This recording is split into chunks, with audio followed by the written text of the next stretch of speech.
Hola, buenas noches, buenas tardes y buenos días a todos los hispanos de ambos hemisferios. Aquí os habla Alberto desde la ciudad de Sagunto y hoy tenemos un programa muy especial.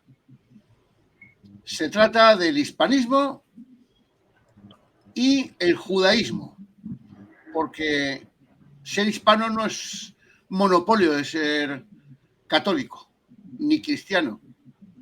Es que en España siempre hemos tenido judíos.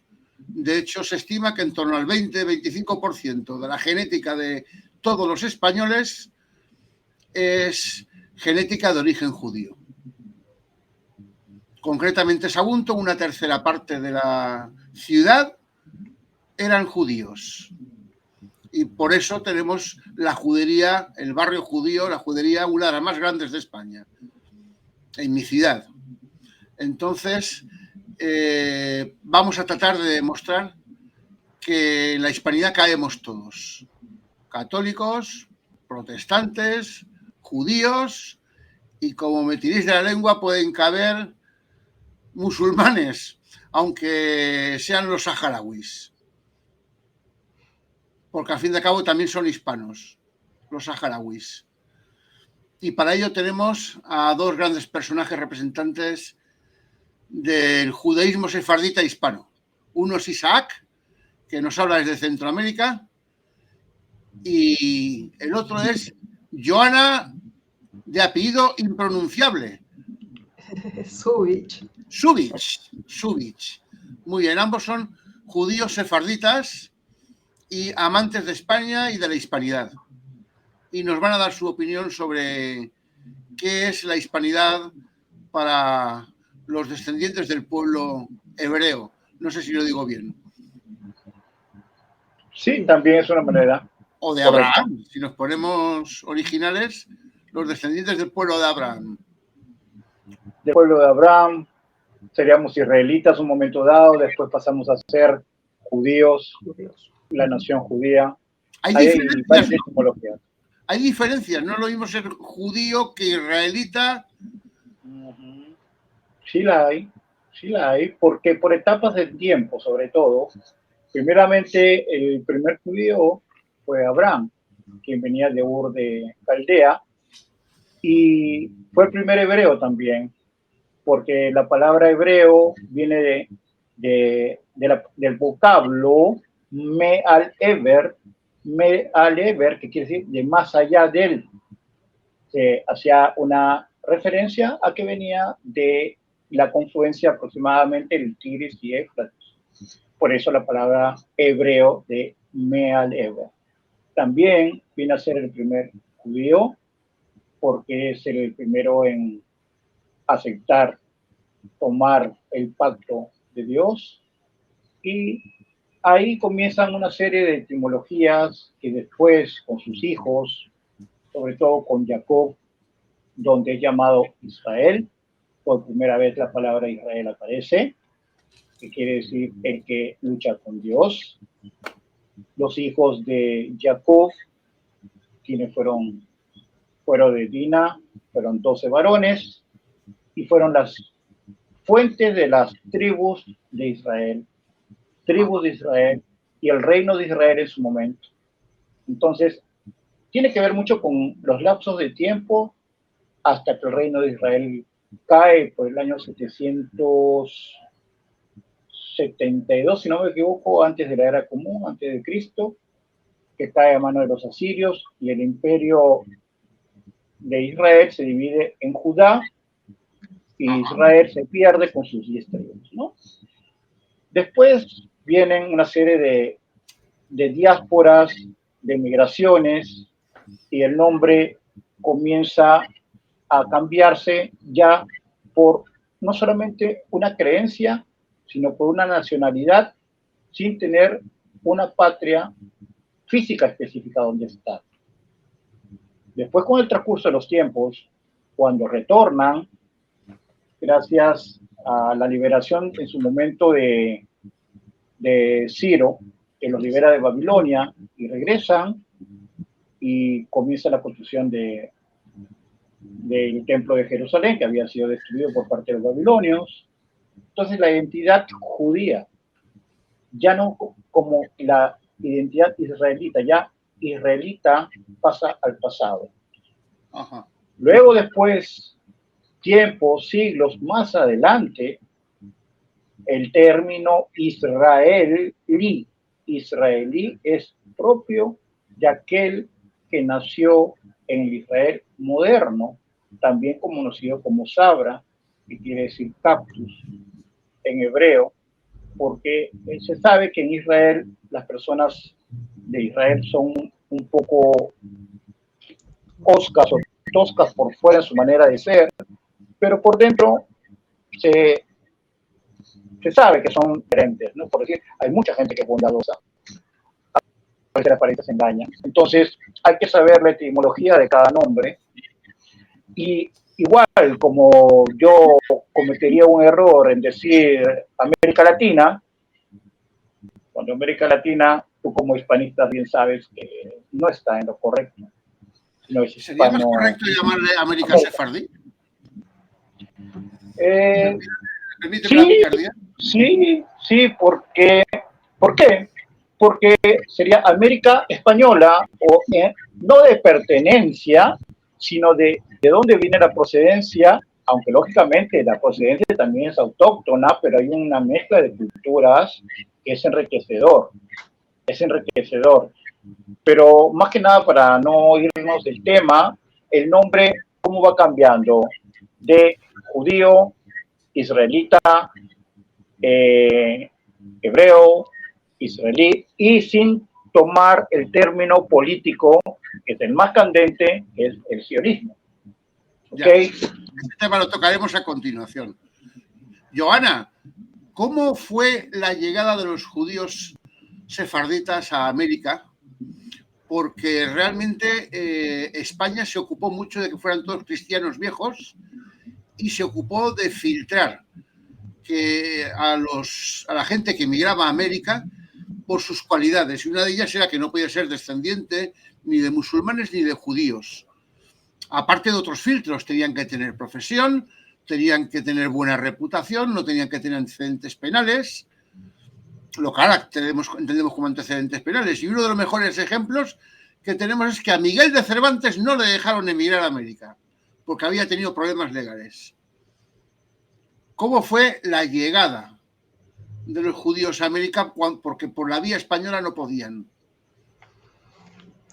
Llegan por el lado los primeros judíos y las primeras colonias, las primeras asentamientos que se establecen es, por ejemplo, en Brasil, en lo que fueron también las colonias holandesas. Ajá, Curazao, ¿no? Curazao, Jamaica, todas estas empiezan por ahí, y bueno, si tomamos en cuenta las españolas, pues puede ser por criptojudíos y demás, pero de los primeros asentamientos judíos que se tiene conocimiento que llegan es a Brasil y por este lado, y ya después se van desde Brasil, pues ya se van también estableciendo lo que es, por ejemplo, Argentina, Chile, y bueno, posteriormente también México, pero sí, más que nada por ese lado llegan. Yo he estado en un barrio de Nueva York, en el mismo Manhattan, que le llamaban el barrio holandés. Sí, y que luego me enteré que ese barrio holandés sí era holandés porque estaba bajo el dominio de holandeses, pero así realmente los primeros habitantes de lo que ahora es Nueva York. Nueva York, de Brooklyn. Sí. Bueno, está exactamente en Manhattan. Sí. Eran precisamente judíos sefarditas. Y la primera lengua hablada en Nueva York no era ni el inglés ni el holandés, era el sefardita. Porque el ladino. El ladino. Porque de Holanda los desplazaron a New Amsterdam, a Nueva Amsterdam. Y eso me resultó muy curioso. Que en Nueva York, antes que el inglés, hablaba el español. Sí pasó en muchos lugares. Es correcto. Es correcto. Y yo te puedo decir, por ejemplo, de que llegaron también a Centroamérica y vinieron judíos que venían de Siria. En su momento, más o menos antes del 47, en 1947, comenzaron a llegar a Centroamérica y por los problemas que tenían con el régimen de Assad padre, y ellos no podían ejercer profesiones liberales, normalmente eran comerciantes, llegaron a Centroamérica y hubo una especie de división en tres. Unos se quedaron en la parte de Centroamérica Baja, otros fueron para México y otros fueron para Brooklyn, y ellos eran jalabos. Jalab quiere decir leche y se refiere a la zona de Alepo, en Siria, donde eran altamente comerciantes. Ellos fueron los que poblaron en su gran mayoría México, Centroamérica y en el Brooklyn. Y se dedicaron al comercio, que es lo que mejor sabían hacer. No solamente está en joyas, sobre todo en joyas, tesoros de magnitud. Pero eso es, exacto, es la época más reciente. La época más reciente. Sí. Pero hubo una migración fuerte que vino desde Siria, y ellos son sefaradíes. Hubo una ola anterior, durante la Primera Guerra Mundial, de lo que ahora llaman turcos, sí, que pertenecía al Imperio Otomano en aquella época, que fueron cristianos maronitas, musulmanes y judíos. Sí, cuando se desmoronó el Imperio Otomano y luego se forma Turquía, es que también viene una ola migratoria. ¿Vuestro origen real lo tenéis rastreado? ¿Sabéis cómo llegaron vuestros predecesores a América? Yo lo más cercano que tengo, pues es por vía de Turquía. Por vía de Turquía. Por vía de Turquía. ¿Algún abuelo tuyo, bisabuelo? Bisabuelos. Bisabuelos. Bisabuelos de Estambul. Tengo una parte sefaradí que vienen efectivamente de Estambul, de hecho de un barrio de Ortaquio. Vienen entre finales del siglo XIX, principios del siglo XX, y tengo otro lado que son los judíos ashkenazim, que vienen de Rusia, Polonia, y también por las persecuciones, por los pogroms en Rusia y por todo el antisemitismo en Europa, pues en Europa del Este. A muchos nos pasa similar, hay una mezcla, ya sea por parte materna, paterna. El caso mío vienen de Portugal, la parte materna, y la parte paterna viene de Hungría, ¿cierto? De Hungría, sí. La parte ashkenazí. Y eso también es un tema interesante para nombrar cómo es que se forman, digamos, las primeras, digamos, por decir, comunidades ashkenazí en Europa Oriental. De dónde vienen, porque hay un origen, y justamente sería tal vez, no sé, este programa no daría, porque, por ejemplo, ya que tú, Joana, estás en México, no sé si conoces al profesor Irving Gatell. Sí, claro. Bueno, claro. Él tiene una explicación muy buena sobre la formación de los ashkenazim, sobre todo, aunque a mi entender, y como respeto que yo le tengo, no está del todo completa. El tema de Hazaria es un tema muy fuerte, que no es el que determina a los ashkenazim bajo ningún punto de vista, pero para nada. Eso ya está comprobado. Sí, genéticamente está comprobado. Existen alrededor de 350 hombres, él mismo lo dice, y yo lo veo también en otras fuentes, fueron los que se juntaron con mujeres de Germania antigua y formaron al grupo ashkenazí. Pero el grupo de Hazaria sí es un verdadero tema medio misterioso, donde no se sabe si solamente la nobleza de este imperio se convierte o fue todo el pueblo. Pero los estudios que nosotros hemos podido buenamente realizar es que en realidad fue una conversión por conveniencia hacia Constantino V. Entonces, por Bizancio, para impedir el avance de las huestes o hordas musulmanas, entonces era muy conveniente. es un tema muy fuerte porque ahí derivamos a los amigos estos con el nombre de R, quienes mantienen en sus tradiciones que no tienen que ver nada con el monoteísmo, y ellos están disfrazados y son los dueños. Es un tema fuerte, es un tema muy fuerte, pero para aterrizar, los sefaradíes en Turquía sobre todo tuvieron una vida bastante aceptable por mucho tiempo al auge del Imperio Turco Otomano. Fueron cerca de 80.000 personas hasta el año 1924-1926, que se produce la Revolución de los Jóvenes Turcos, una comunidad floreciente y que convivía muy bien con el Imperio Turco Otomano. También los turcos otomanos cuidaron de Jerusalén mismo por 800 años.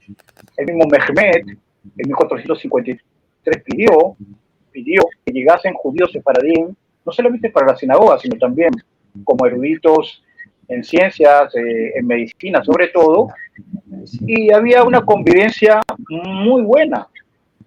Después el número fue reduciéndose hasta hoy en día. Después de 1926 emigraron, como bien dice Joana, a Brasil, a Hispanoamérica, y se quedaron hoy en día con una comunidad que es menor que la de México hoy en día, está por debajo de los 14.000. Pero para seguir todo esto, es importante ver qué acontece alrededor, donde un pueblo judío se va moviendo de un lugar a otro, buscando integrarse también de cierta manera, pero manteniendo también sus costumbres. Porque así como los españoles mantienen sus costumbres, y está muy bien hacerlo, cuando llegan personas de otras partes, no como crítica, deberían adaptarse también al lugar donde están viviendo, y si quieren llevar claramente sus costumbres siempre y cuando sea con respeto, ¿no? Y eso ha pasado mucho en el judaísmo. Vamos a decir, aquellos que viven en España, no sé si la fuente es correcta, que hay cerca de 16.000 judíos hoy en día en diferentes partes de España, pero que se sienten integrados a la sociedad española y mantienen sus creencias. Y no tiene nada que ver una cosa con otra. En toda mi vida he conocido un par de judíos españoles. Sí, pero porque no te lo han dicho. Que yo sepa. A lo mejor. Sí, pero por eso mismo pasa de que cuando al vecino la culpa de todo, lo único que le queda Perdona, Isaac, ¿tienes algún problema en el micrófono? Debes de tener algún problema en el micrófono. Puede, porque estoy desde medio celular. Medio celular no es tan fiable. Hubiera querido la PC. Sería mucho mejor. ¿Quieres que intente? Sería mucho mejor. ¿Puedo intentar nuevamente la computadora? ¿Quieres? Muy bien. Sí, inténtalo. Voy a intentar la computadora. Listo. Voy a desaparecer un ratito y voy a intentar la computadora. Mientras hablamos con Joana. Joana. Adelante. Dime, sí. ¿A ti, desde niña, qué te han inculcado sobre España? Bueno, la tradición familiar o la tradición que tú hayas vivido sobre España. No, yo tenía mi lado sefaradí, pero también mi lado ashkenazí. Yo, por ejemplo, Alberto, hablo yiddish, que es el lenguaje de los judíos ashkenazim. Pues sí que me han inculcado de España, ¿no? Pues todo esto de la expulsión de los judíos a partir de 1492, ¿no? A partir de ahí, pues, hubo, pues, los judíos se tienen que ir ya sea a Turquía, a Grecia, a diferentes lados, incluso Europa del Este. Tengo palabras y dichos también en ladino, ¿no? Por ejemplo, esa es otra, algunas palabras, incluso los judíos sefaradíes, hay una parte de los judíos sefaradíes que se puede atribuir que son muy supersticiosos, Alberto, pues toda esta cultura de los ojitos, del mal de ojo, mucho también, te digo, expresiones en ladino, pues sí hay una, ¿no? una cierta nostalgia. Yo, la verdad, también más ahorita que estoy en España, pues cuando he visitado España, busco estas juderías, ¿no? Pero bueno, pues ya están totalmente destruidas, quedan las calles y demás. Y es como regresar a este pasado, y pues esto, ¿no? Esto, y sí, pues sí, también hay un lado de España, pues también muy antisemita, ¿no? También hay que decirlo, pero pues sí, sí, eso es lo que yo viví, ¿no? Con estas mezclas entre sefaradíes y ashkenazim, y es pues ¿no? Es una mezcla también de estas culturas, de estas también tradiciones, de estos dichos, de estos lenguas y demás. Y el ladino se parece mucho al español. Yo es que observo una injusticia argumental, una injusticia histórica. Es que parece que a los judíos solamente los hayan expulsado de España. No. No, nos han expulsado. Bueno, no hay otra expulsión que la de España. Parece que las demás carecen de importancia y de Inglaterra los expulsaron 2 veces. Bueno, para empezar, Alberto, la primera diáspora, que de ahí es donde vienen los judíos sefaradim y todo, pues es la del año 70, ¿no? Que nos expulsan del mismo, ¿no? Del mismo Israel. Y de ahí empieza esta diáspora de los judíos, que incluso ahí hasta se puede ver en el arco romano, ¿no? Pero no sí, te puedo dar la fuente, pero tengo entendido que judíos hay en España por lo menos desde el siglo II o III antes de Cristo. Parece que los judíos también llegaron a España junto con los fenicios. Al fin y al cabo eran el mismo pueblo prácticamente. Yo te podría decir algo, es posible, es una hipótesis, probable, pero sabes que eso podría ser del lado de cuando existía el Imperio de Israel, cuando Asiria invade Israel y queda dividido en dos. Entonces las 10 tribus, la tribu de Benjamín, la tribu de Neftalí, todas las demás prácticamente desaparecen, o se asimilan o se van, y hay hipótesis que dicen que llegaron a América, ¿ok? Hay hipótesis que llegaron a otras partes. Entonces lo que queda es la parte del sur, que es el reino de Judá, y es el que te mantiene. Entonces, el tema tocando sobre lo más descollante, que en 1492 sucede lo que sucede, hay que decir algo. Otras expulsiones en Europa existieron más antiguas, de las que por supuesto, la mayoría. España fue de los últimos sitios. Además, España era un lugar de destino de los judíos expulsados. De otros sitios. De Inglaterra todos los venían a España. Es que hay un tema, mira el tema. Fuera que en Hungría, 1316, el año 1316, poco después en Francia. Lo que pasó en España, digamos que la presencia judía, lógicamente que estuvo por parte de que decía el califato, estaban los moros, y de por sí trabajaban con judíos, ya había una presencia judía bastante notable en la Sefarad, en la España antigua. El tema de 1492 viene la expulsión al final, después de una serie de etapas. Sí. Y eso no lo comentan mucho. Hubieron limitaciones, pero que fueron de la mano, lamentablemente, con intereses del Vaticano. Hay que decir las cosas. Es que la expulsión de los judíos de España fue una imposición del Vaticano, porque los reyes de España no querían expulsar a los judíos. De hecho, los principales funcionarios de los reyes católicos eran judíos. El mismo viaje de Colón a América fue financiado por Luis de Santángel, que era un judío valenciano, que recaudó dinero entre las diferentes juderías del Reino de Aragón para hacerle un préstamo y financiar a la empresa de los Reyes Católicos, la empresa de Colón, vamos. Es más, Bueno, hasta hay especulaciones, hay teorías, de que no sin Colón, fundamento, de que el mismo Colón era Colón judío. era criptojudío. sí, una teoría Madre bastante criptojudía. interesante y con una comprobación también muy interesante de la aparente judeidad, por decir así, de Colón, practicante o no, eso no se puede saber, están en sus bitácoras, Sí, en sus cartas.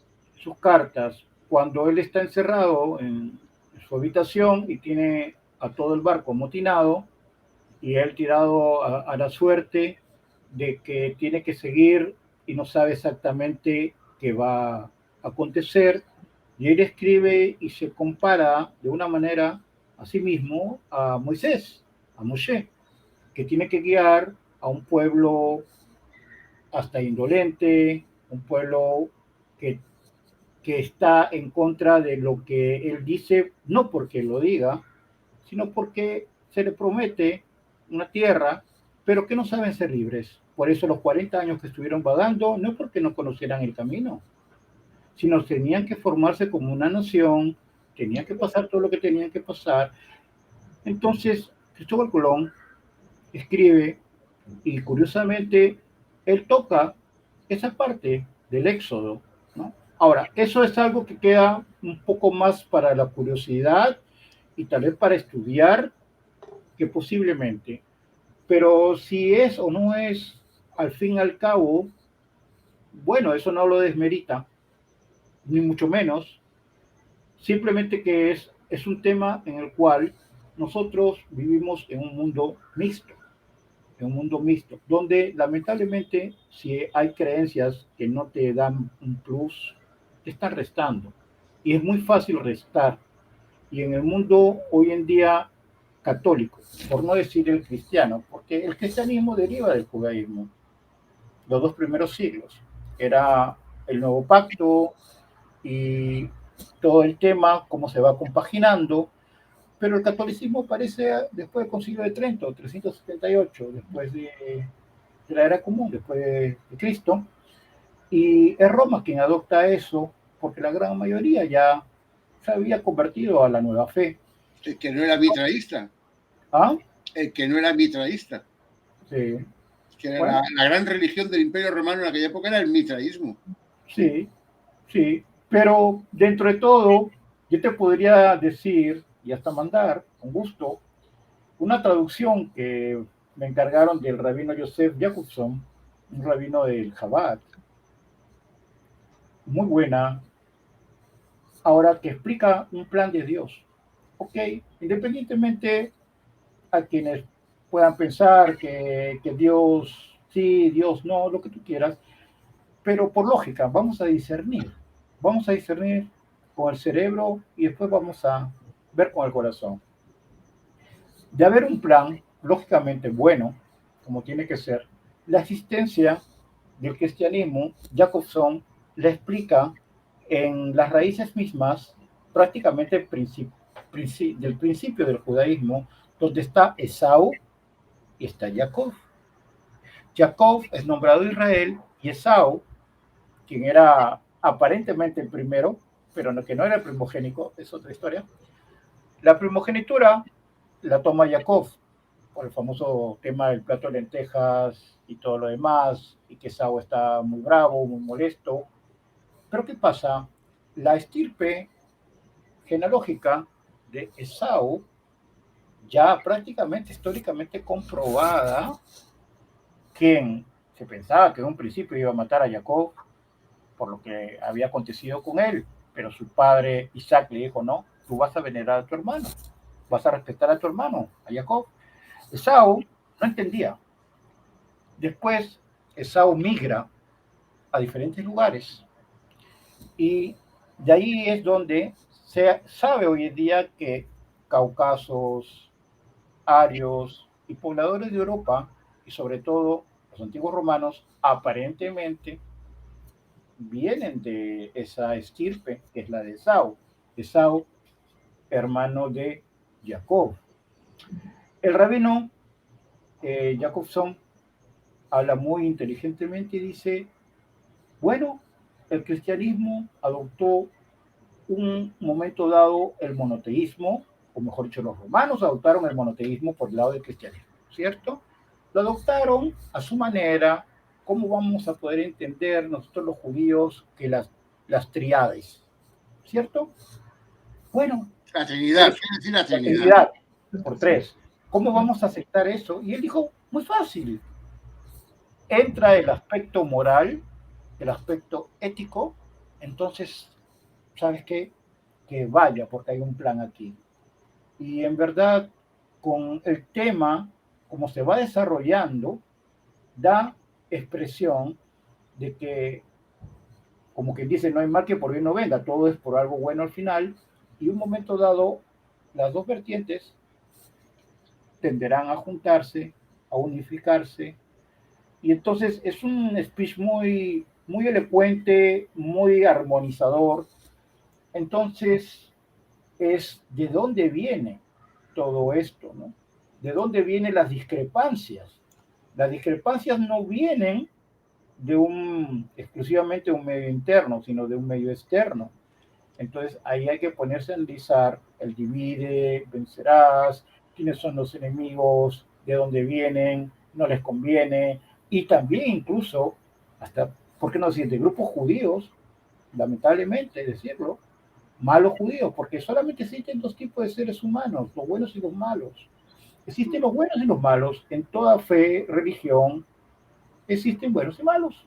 Y aquellos que han atentado también, de una manera u otra, contra el pueblo judío, también han sido algunos como George Soritos, Fosforitos. Él vendía las propiedades en Hungría de sus propios paisanos. Fue una cuestión estratégica que, según el padre de él, al pasarlo al cristianismo, lo que sea, bueno, él no siente vergüenza alguna. ¿En Filipinas hay judíos? ¿Perdón? ¿En Filipinas hay judíos? Yo te aseguro que sí. Y hasta en Corea del Sur también. ¿Sí? Hay, mira, no solamente la gente que transita, hay algo interesante que se llama Beit Chabad, la casa de Chabad, que es una organización que atiende a todo judío, sea donde se encuentre, que necesita apoyo espiritual. No, lo digo por la presencia española en Filipinas.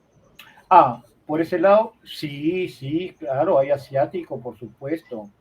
Hay judíos asiáticos, hay judíos de Etiopía, aunque fue por el lado de la conversión del pueblo de Etiopía. Pero yo decía concretamente en Filipinas. Sí la hay.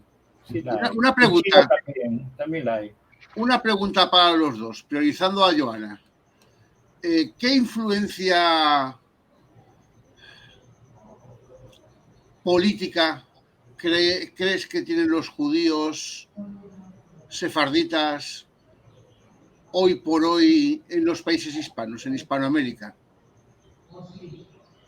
¿Qué influencia político-económica? ¿Hasta qué punto se les puede considerar relevantes? Yo creo que hay que analizar cada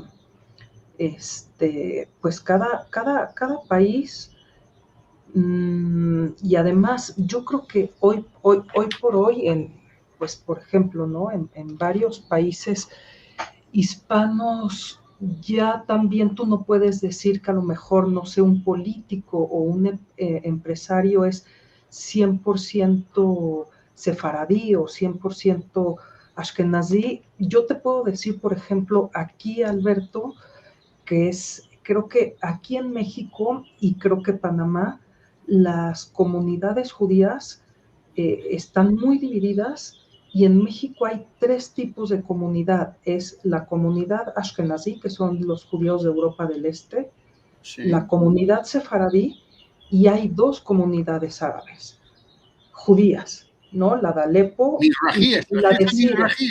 Sí, pero aquí en México, y me parece que también en Panamá, los árabes no están considerados como sefaradín, que deberían. Entonces, por eso, y yo le doy un poco también ¿No sería más justo considerar los palestinos? ¿Perdón? ¿No sería más justo considerar los palestinos a los mirrajíes? Hay ascendencia. Yo sí creo hay una ascendencia. Los mirrajíes han vivido en Palestina siempre. Son los Sí. judíos originarios de Palestina. Sí, sí, pero por ejemplo, Chile tiene una diáspora palestina muy importante. Es la diáspora palestina más grande que hay aquí en Hispanoamérica y en el mundo. Fuera de los países de Medio Oriente, la presencia por Palestina ¿Pero hablas de Chile musulmanes es o de distinto. judíos?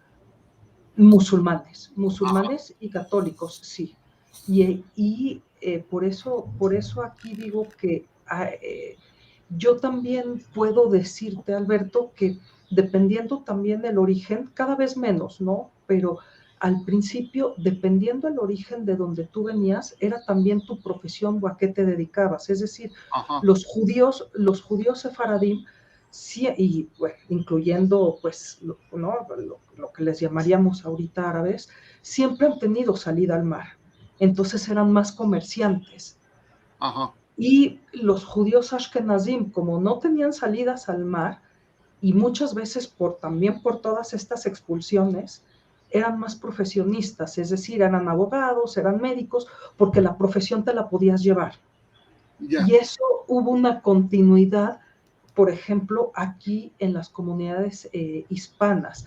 Hoy por hoy no, ya cada vez hay, ¿no? Hay el judío ashkenazí es comerciante, en fin, pero sí se seguía esa tradición, ¿no? Entonces, pues, comparado con el resto de la población, yo no me gustaría, porque luego hay estas teorías de conspiración que los judíos quieren reinar el mundo y bueno, Sí. en fin, ¿no? Ese tipo de cosas que a mí no me gustan, que somos los judíos es una población muy pequeña en el mundo, pero y hay veces que te dicen, bueno, no destaques tanto en la política, hay otros países que te dicen, ¿no? Que sí, sí te destaques, pero sí, yo creo que hay judíos sefaradín,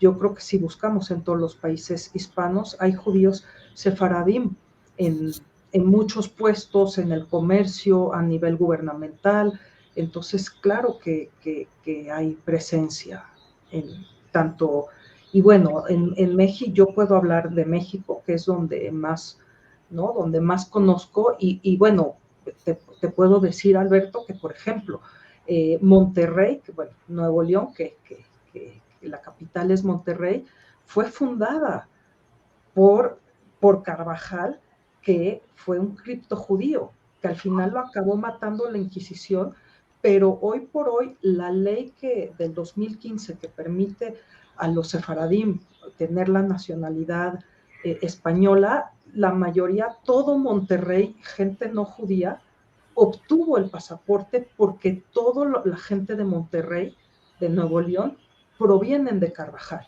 de esta familia criptojudío, ¿no? Carvajal, y bueno, ahí como un dato, Alberto, en Nuevo León, el plato típico es una carne de cabrito. Tú te quieres comer un buen cabrito y se dice que por la forma de hacer el cabrito y demás, es una forma de cómo se hacía la comida judía. Y eso es, ahorita no lo tengo tan presente, pero es de lo poco que yo he leído, que podemos también ver el origen sefaradí de mucha de la gastronomía española. Por ejemplo, a muchos platos que le echan cerdo hoy en día a la comida española era para ver y para descubrir a los criptojudíos. Si no se lo comían, es que ahí había o o un judío converso, o un criptojudío, o un marrano como tú, o un viejo judío, o un nuevo judío, y empieza a haber ahí un sincretismo y una mezcla que todavía se conserva, por Claro, pero ejemplo. estás hablando de tiempos ancestrales, supongo Sí, que no del presente. te estoy Pero, hablando de tipos ancestrales, sí, claro, claro. pero también en ese tema de la gastronomía, yo podría decir lo siguiente, de que los Ashkenazim en Alemania o en Polonia comían salchicha de Cracovia. Estaban acostumbrados de una manera u otra. No eran religiosos así, eran seculares, eran judíos igual, y un momento dado, cuando no había que comer, con más razón, y está permitido también. El tema también del mundo sefaradí hoy en día, en su momento la mayoría eran sefaradí. Hoy en día eso, en cuanto a cantidades de números, vamos a hablar, cambió. ¿Y por qué cambió eso? En un principio, por la, digamos, entre comillas, mejor vida que tuvieron aquellos que emigraron de Sefarad, de España, a Turquía sobre todo, tuvieron una vida más holgada, más tranquila, solamente tenían uno, dos, máximo tres hijos, y era lo que era. Mientras tanto, que aquellos que estaban en la incipiente Alemania, en lugares como Hungría, después un momento dado Polonia, Rusia, Y en Yugoslavia. sí, todos, Sarajevo se hablaba más en ladino que otra cosa. sí, pero ahí tienes una mezcla del lado de sur de Francia, de Italia, que son los sefaradim, un momento dado con Ashkenazim, pero más que nada a lo que yo voy es cómo se hicieron muchos temas de pogroms, de encierros, de guetos contra los Ashkenazim. Clarifiquemos que progromo significa linchamiento en ruso. Sí, exacto. Sobre todo, bueno, comienzan en Rusia y eso comenzó y fue terrible, pero ¿qué pasó? Que estaban en guetos y no les daban ni mano de obra, no les daban ni herramientas y tenían que vivir de la agricultura, del ganado. Entonces, ¿qué le quedaba a la familia? Tener muchos hijos. Tenían que tener mano de obra que no podían contratar y tenían que dedicarse a todas esas labores con lo propio que tenían. Entonces comenzaron a multiplicarse mucho más que aquellos que estaban separados. Después, perdón, en Turquía, Sefaradín en Turquía, y también de la parte del norte de África y todo Egipto también. Un momento antes que comenzar la Segunda Guerra Mundial eran 15 millones, donde la mayoría ya era ashkenazí también, pero Matan. viene el holocausto, Viene el holocausto. desciende, pero nuevamente comienza con las migraciones que hubieron a América, vamos a hablar de Estados Unidos, Israel comienza a subir, pero el mundo sefaradí se mantiene más protegido por el entorno, ya sea México o en países de Hispanoamérica, y entonces disminuye en su cantidad, pero no porque dejaron de reproducirse, simplemente estaba en una asociación socioeconómica que no tenían esa presión de ser tantos. Hoy en día... He oído alguna leyenda de que había una prioridad, al menos en Yugoslavia, por exterminar más a los sefardíes que a los askenazíes. ¿Qué visos de veracidad le dais a eso? No lo he escuchado, más bien... No, yo tampoco. Yo he escuchado algo, pero no sobre sefaradíes, sino en Lituania. En Yugoslavia fueron prácticamente exterminados los sefardíes. Es que Yugoslavia, la antigua Yugoslavia, está comprendida por una serie de naciones. Está Sarajevo, está Macedonia, hay muchos. Y habría que ver las corrientes que imperaron en ese momento, porque no porque sean o católicos o musulmanes, habría que ver que musulmanes, muchos serbios eran musulmanes, o bosnios sobre todo, ¿no? Entonces, habría que ver el tema de entorno político. En Rusia sí hubieron problemas terribles, y ahí aparecen también panfletos que hicieron mucho daño y alimentaron mucho antisemitismo, como los famosos protocolos. Los sabios de Sion. Existe eso. Ese es el origen de los pogromos en Rusia. No, ya habían, pero eso fue un detonante, porque justamente aparecen la primera edición de esta situación, escrita en ruso, en 1894, si no me equivoco, aparece hecha por la policía ucrana. La policía ucrana era la policía zarista del zar Nicolás II, y que era aquella que defendía los intereses del zar, y lo que estaba promoviendo era de que se venía un levantamiento de los bolcheviques, que en la gran mayoría, lógicamente, agricultores y eran judíos, a fin de que desprestigiar a estos bolcheviques, entre comillas, quienes son mayoritariamente judíos, crearon este panfleto de 24 partes, y después hubieron otras ediciones, 1894. Y este tema es importante. En 1894, paralelo, sucede el famoso caso Dreyfus.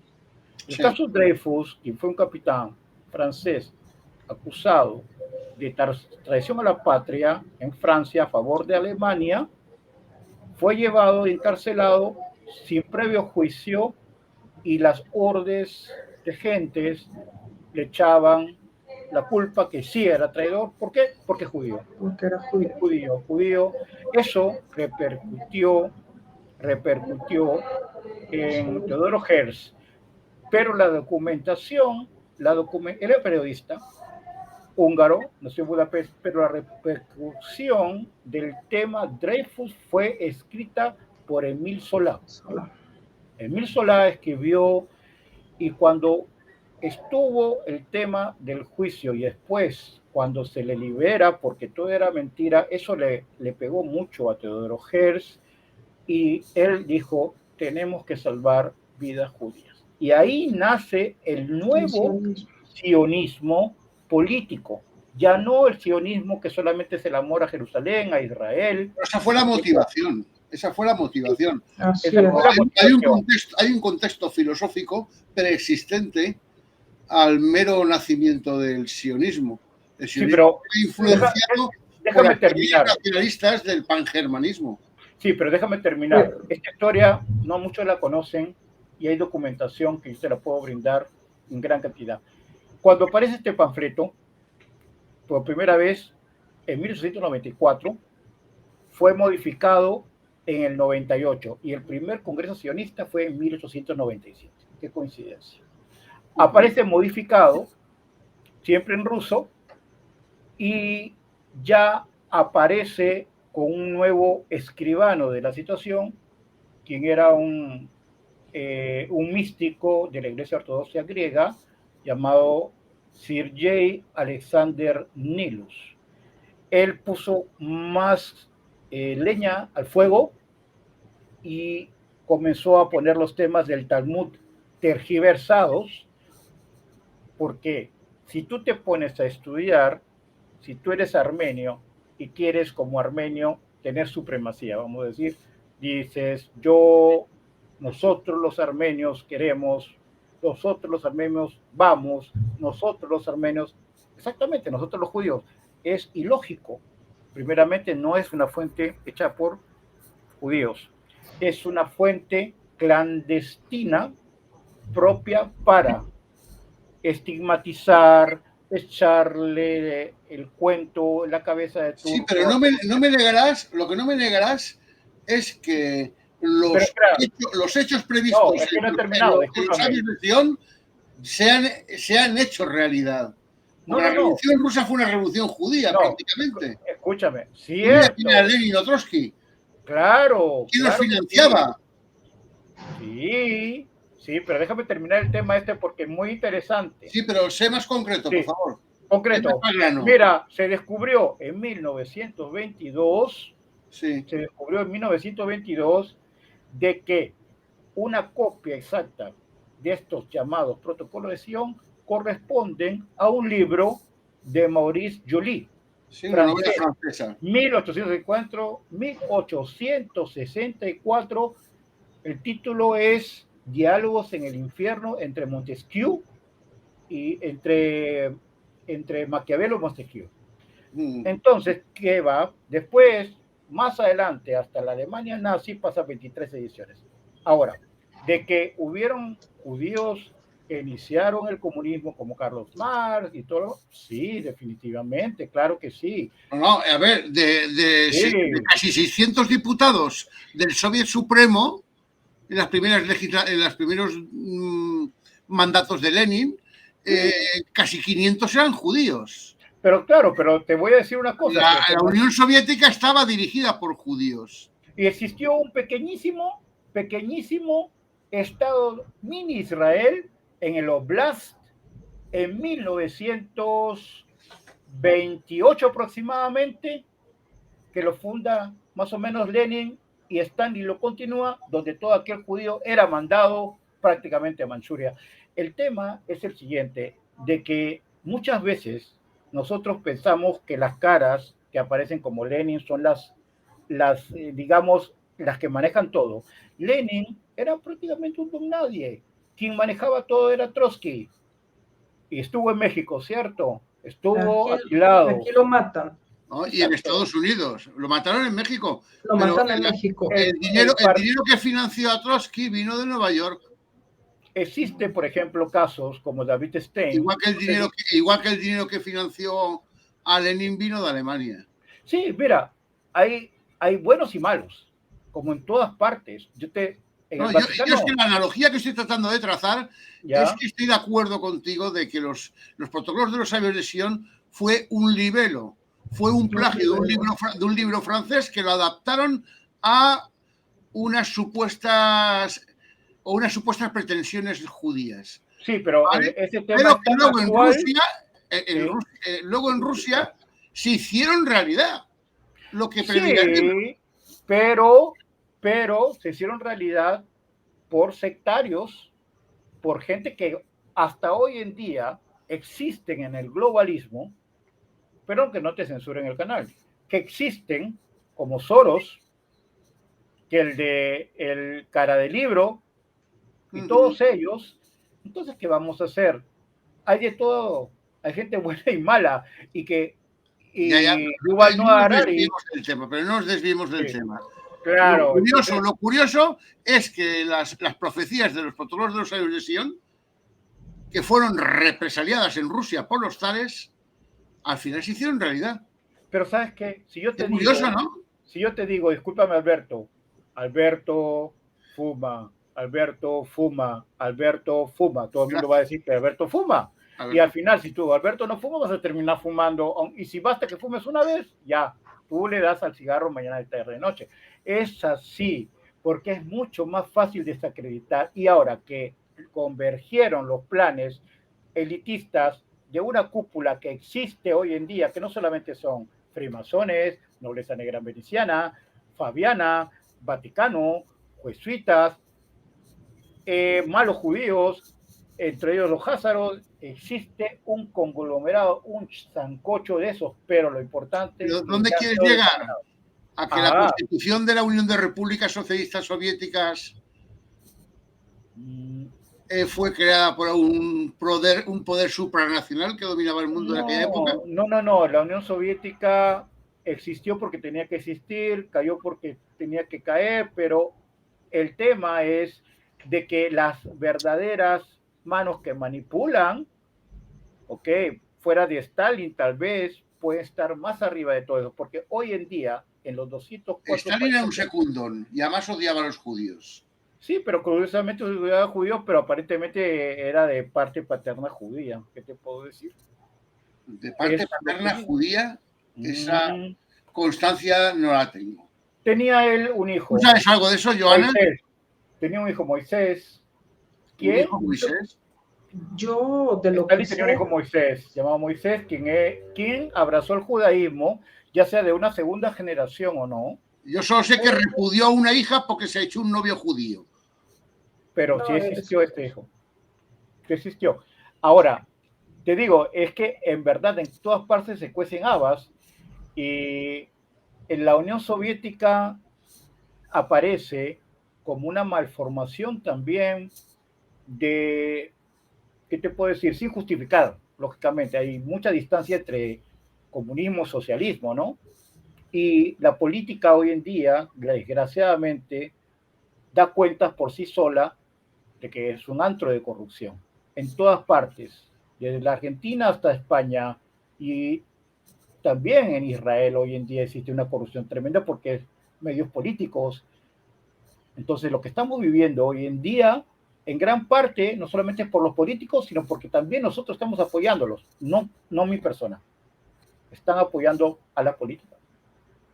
Entonces, ¿cómo podemos vivir mejor en un mundo de colectividad, un mundo de hispanoamericanismo, por decir así, donde tú velas por el prójimo y el prójimo vela por ti y tú no necesitas al fin y al cabo ninguna religión? ¿Quieres tener tu religión? Perfecto. ¿O no la quieres tener? Perfecto. Bueno, cada cual la suya. El problema de la religión viene cuando uno trata de imponer su religión. Sí, pero también hay que tocar el tema que quisieron hacerlo y lo hicieron en un momento dado muy fuerte con el Vaticano, pero eso no determina bajo ningún punto de vista que los católicos, bajo ningún punto de vista, comulgan, por decir así la palabra, con eso. Claro que no. Y la religión, yo pienso que en estos momentos es importante por los valores, por la ética, pero llegado hoy en día el ser humano ha llegado a un momento de discernimiento, que sabe diferenciar entre el bien y el mal, entre lo ridículo y lo que no es absurdo, Joana, y no caer en distopías. Joana, ¿tú te has sentido alguna vez discriminada o señalada por ser judía en México? Sí, sí. ¿Discriminada o señalada o mal mirada?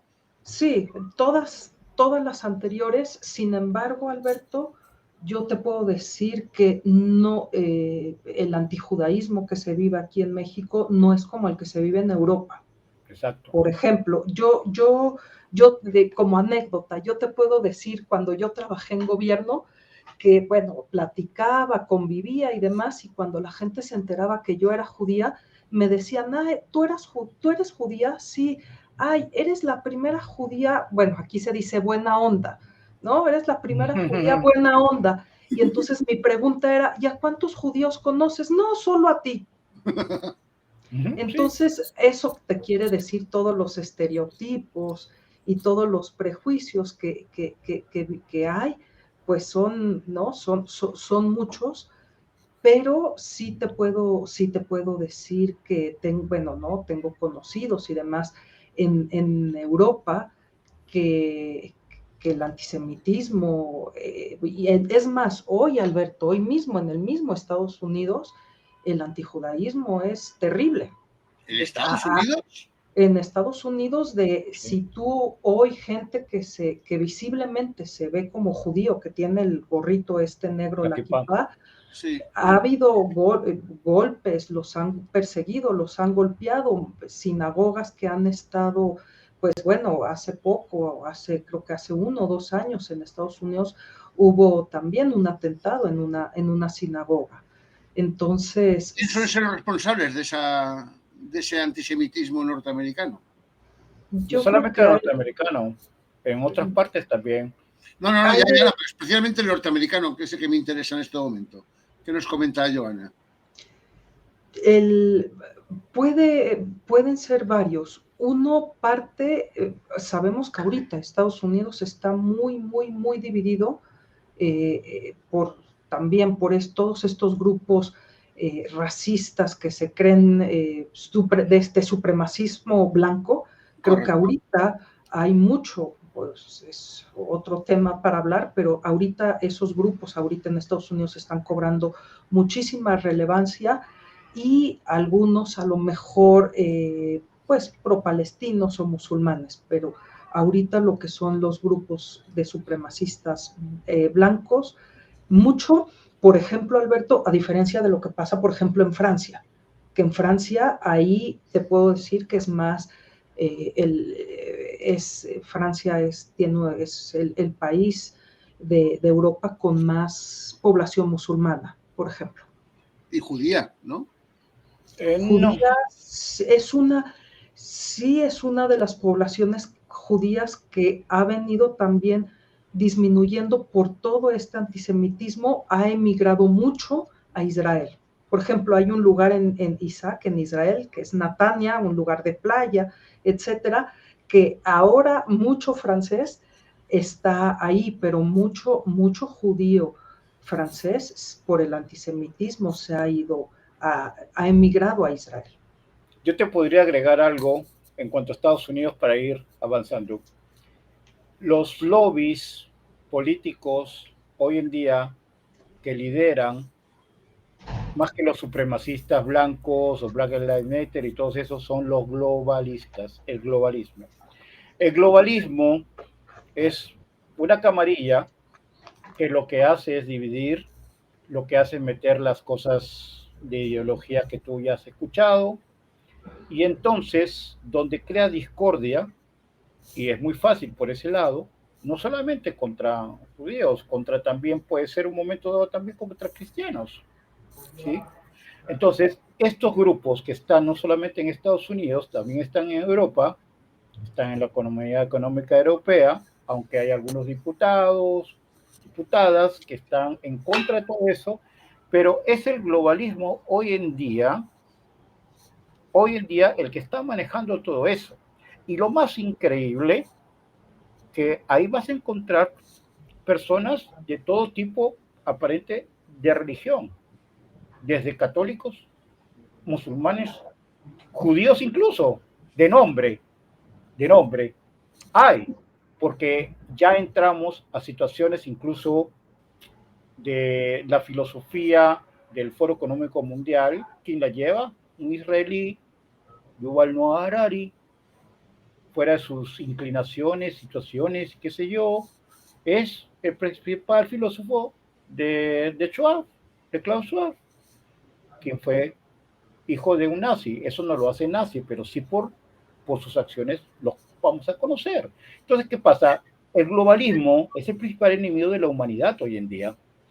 Y aparecen los medios, aparece la política de colores, aparece por diferentes personajes que tienen fundaciones, y entonces es muy fácil de inyectar el odio. Pero si fuese algo dirigido de una manera diferente... Yo no creo que el globalismo inyecte odio contra los judíos. Sí, yo no creo. Porque sí, te lo demuestro. En Israel hubo anteayer una manifestación muy grande.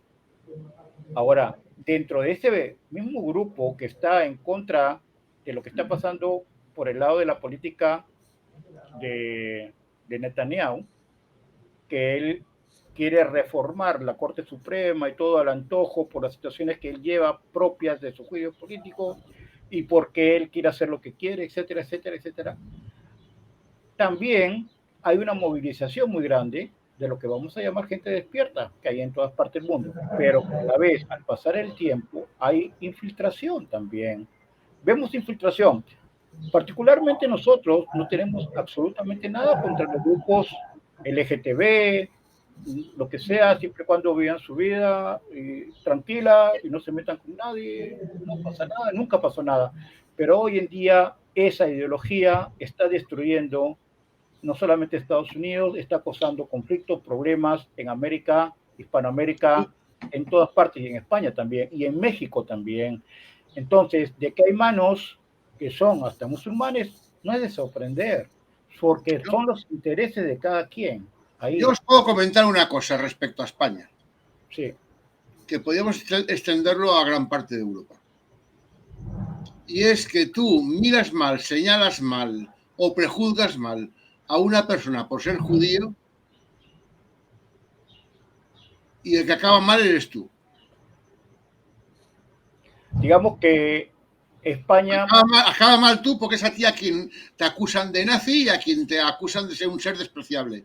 Sí, pero... Por estigmatizar a una persona por ser judío. Exacto, es el problema de estigmatizar, porque tú no puedes generalizar. No puedes generalizar. Porque te quiero decir que el concepto antisemitismo, al menos en España, es algo inexistente. Es que en realidad es inexistente. Porque si tú vas a analizar antisemita, también estarías contra los árabes. Porque también viene el pueblo... Es que la palabra antisemita para mí está mal hecha. Es una manipulación. Exacto. Es falsa. Sí, no es que sea falsa, está manejada. Judíos semitas son los mizrahíes. Los mizrahim, aquellos que vienen del norte de África. No, los del norte de África son todos sefardíes, o la mayoría. No, es que en realidad existe... Además, el análisis genético de los sefardíes es que tiene la misma característica genética. Es un sefardí que cualquier español y cualquier portugués. O sea, genéticamente un sefardí no se diferencia de un portugués o un español. Son lo mismo. Pero de todas maneras, el judaísmo no es genética. El judaísmo es una creencia. Porque ha habido muchas conversiones también, que son de fe y corazón. Hay un altísimo porcentaje de judíos ateos. Creo que son mayoría los ateos. Sí. Más bien un sentimiento de pertenencia a un pueblo. No, ¿tú sabes del caso que hasta había un obispo que era judío en Francia? Entonces, que no, simplemente en España no, en Francia. No, en España, yo te voy a decir algo. Los fundadores de los jesuitas, Diego Lainez era criptojudío. Okay. El más famoso, ¿cómo se llama? Torquemada. El inquisidor Torquemada, el terror de los judíos, era criptojudío. Criptojudío, así es. Mira, vamos a hablar en la época desgraciada que hubo del Holocausto. Quienes ayudaban no solamente eran, yo no digo que todos los ucranianos son malos, ojo, no, definitivamente no, pero habían ucranianos que apoyaban a los nazis y habían judíos llamados capos, con K, que apoyaban también porque querían sobrevivir, vamos a decir, ¿no? Después, en un momento dado, se les persiguió, se les atrapó y se les juzgó.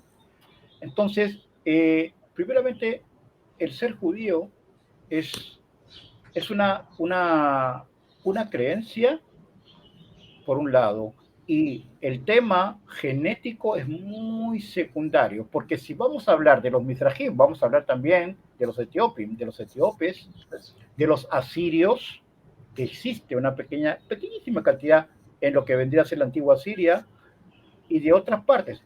Entonces, a los asiáticos de Filipinas, ¿dónde entran? Entonces, hay mezclas también. El tema en sí no recorre por el lado del ADN, bajo ningún punto de vista, de que hay ciertos indicativos de que los Ashkenazim, pero que se mezclaron también con vikingos, con vikingas, vamos a decir con vikingas, en el caso de hombres, salieron de ojos azules, pero yo te puedo demostrar, como no es una broma, hay un judío rubio de ojos azules, aquí y en el otro lado igual, y preguntamos, dime quién es judío y quién es árabe. ¿Dónde parece que el árabe es rubio de ojos azules y el moreno es judío? No, todo tiene una explicación, ¿no? Todo tiene una explicación. Que el judío es el hijo de una madre judía. Sí, esa es la parte mitocondrial por la cual, digamos, se da por el lado materno, ¿no? La, digamos, fe judía se transmite ahora en ti, seguirla o no, y de ahí muchas derivaciones. Pero la parte del ADN, para estudiar lo que tú propones, se hace por la parte paterna. Entonces, ahí hay muchos buenos libros escritos que dicen los Ashkenazim fueron 350 hombres que se mezclaron con mujeres aparentemente nórdicas en la antigua Germania, y viene el tema. Al final, para terminar, bien, mira, te voy a decir, yo no me he sentido discriminado, escúchame bien, como judío increíblemente. En Perú, ¿no? Sí, nunca. Son muy católicos en Perú. Sí, y yo te digo, yo leí a San Agustín en hebreo y me gustó caer hacia lo alto la ciudad de Dios. ¿Y qué cosa decía él? Nada humano me es ajeno. Era un filosóficamente extraordinario. Y fue convertido al cristianismo porque era un pagano, maniqueo y tenía un hijo y todo lo que tú quieras por San Ambrosio, quien era un judío converso. Entonces, al final, estamos en una situación en que si discernimos bien, que tenemos más en común todos nosotros y lo que resta lo sacamos y ponemos lo que suma, en verdad deberíamos vivir en un mundo mucho mejor. De que en Perú yo no sufrí eso, gracias a Dios, y también donde estoy, poco, por no decir nada. El tema de Europa, Hungría, por ejemplo, yo estuve temporadas en Hungría, también sucede lamentablemente en algunos países como Argentina y como Chile, lamentablemente. ¿Y a qué se debe eso? Sociológicamente, aparentemente, yo no que diga, hay muy buenos argentinos, ¿cierto? Y chilenos también. Aparentemente el sistema educativo como que forma esa situación y tiene un nivel cultural, yo no digo que el más elevado de todo Hispanoamérica, ni Chile ni Argentina, pero que sí ha ido de la mano con una muy mala praxis de lo que es la educación. Oye, Entonces, ¿cómo veríais los sefarditas que todo el mundo hispano fuese un mercado único, en el que tuviésemos una moneda única con el que comerciar todos con todos? Bueno, mira, Alberto, yo te puedo decir ya desde la parte eh, más en la realidad, México tenemos un tratado de libre comercio con Estados Unidos y Canadá, que es un poco lo que tú planteabas, ¿no? De juntar estas similitudes y tener un Estoy mercado. hablando de abolir las fronteras al comercio. Y que Exactamente. el comercio no requiera cambios de moneda. Sí, bueno, aquí por supuesto, pues lo que prevalece es el dólar estadounidense, ¿no? ¿Vale? El acuerdo, Yo, el acuerdo de libre comercio no habla de eliminar monedas ni de abolir no, fronteras. no, Es no, un no. concepto distinto. Se queda a un nivel de integración menor que la Unión Europea, porque si aquí se eliminan las fronteras, México se queda sin mexicanos y todos se van a Estados Unidos, ¿no? Depende de lo que hagan las inversiones. Pero sí te puedo decir. Si los dólares canadienses y norteamericanos se invierten en México, los mexicanos no tienen por qué cruzar la frontera. Sí, claro, pero sí te puedo decir que a raíz de esto, yo sí creo que en ciertas zonas, y bueno, ¿no? También son las realidades de cada país, pero sí te puedo decir que ciertas zonas se han desarrollado más, son países muy asimétricos. En términos comerciales, sí hay más igualdad entre México y Estados Unidos con Canadá, es decir, que si hay un abuso de poder en términos comerciales, México sí puede demandar a Estados Unidos, cosa que antes, Alberto, no era la ley del más fuerte. Aquí te ponen una situación de igualdad, por lo menos en términos comerciales, ¿no? Entonces, Te refieres ante un pleito de comercio. ante un pleito de comercio, y sí ha habido, sí falta, por ejemplo, sí falta mayor conocimiento entre las sociedades, porque en Estados Unidos siguen pensando que los mexicanos somos de menor nivel y siguen habiendo muchos Yo he vivido en estereotipos. California. ¿Perdón? Yo he vivido en California. Pero California es distinto porque hay Ya, mucha. California del Norte. y el prefijo que le anteponían al sustantivo mexican era fucking. Sí. ¿Vale? Era la manera de definir a cualquier mexicano. Así Esa es. era la mentalidad de los gringos. Pero poco a poco yo creo que el comercio sí ayuda a disminuir las desigualdades, ayuda a desarrollar los países y demás. Yo creo que puede ser positivo, pero sí, y como decía Isaac, sumando más lo que tenemos en común y no acentuar las diferencias, porque acentuar las diferencias es lo que te separa. Entonces, a nivel de comercio, a nivel de élite económica, tú puedes decir que son parecidas la canadiense, la estadounidense y la mexicana.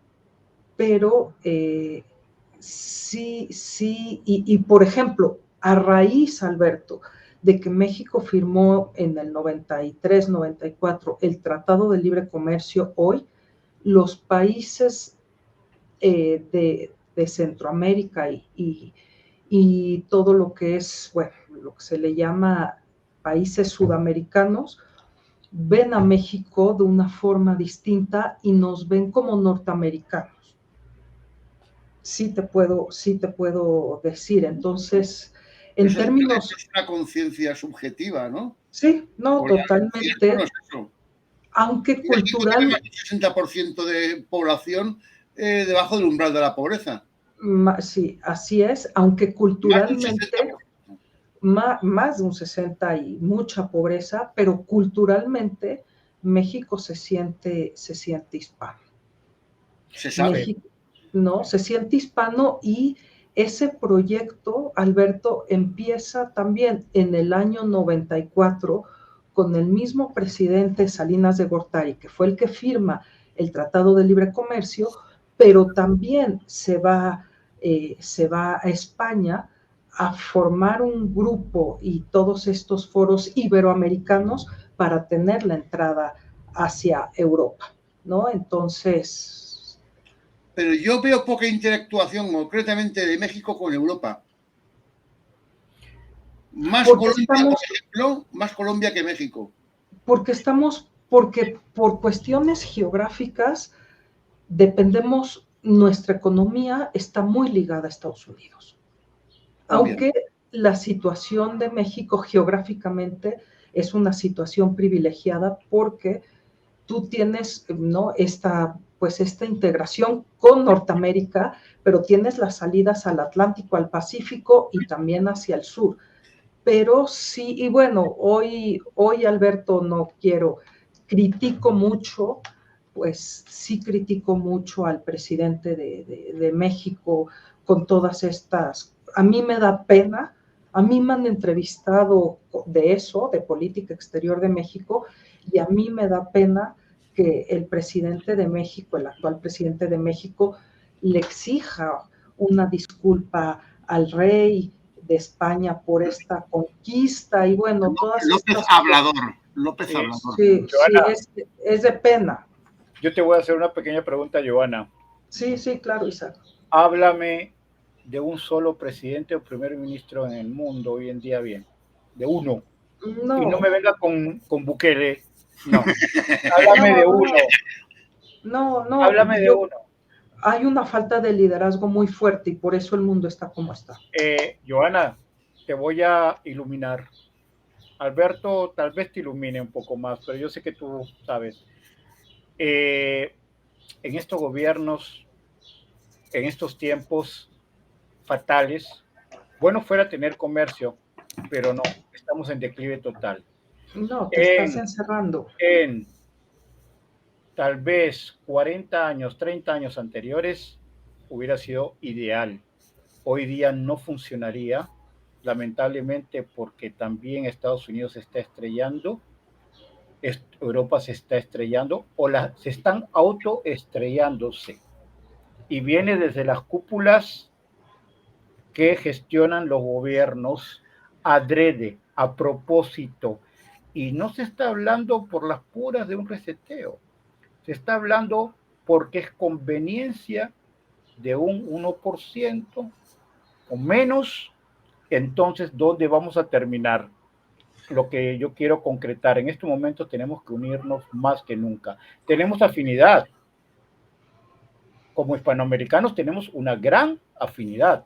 Y ahí yo quiero añadir que el hecho de que nos unamos no nos excluye de seguir colaborando con los gringos. Con nosotros. Sí, claro, pero lo que no podemos pasa? hacer es hacerles solucionar sus problemas económicos a ellos. No, es que lo que comerciamos pasa, entre nosotros con dólares, a quien estamos pasa, solucionando el problema de la inflación es a Estados Unidos. Alberto, tú cuando juegas un partido de fútbol, primero sabes contra quién te vas a enfrentar y según eso armas tu equipo. En estos momentos es imposible trabajar con la política de aquellos que están arriba de México.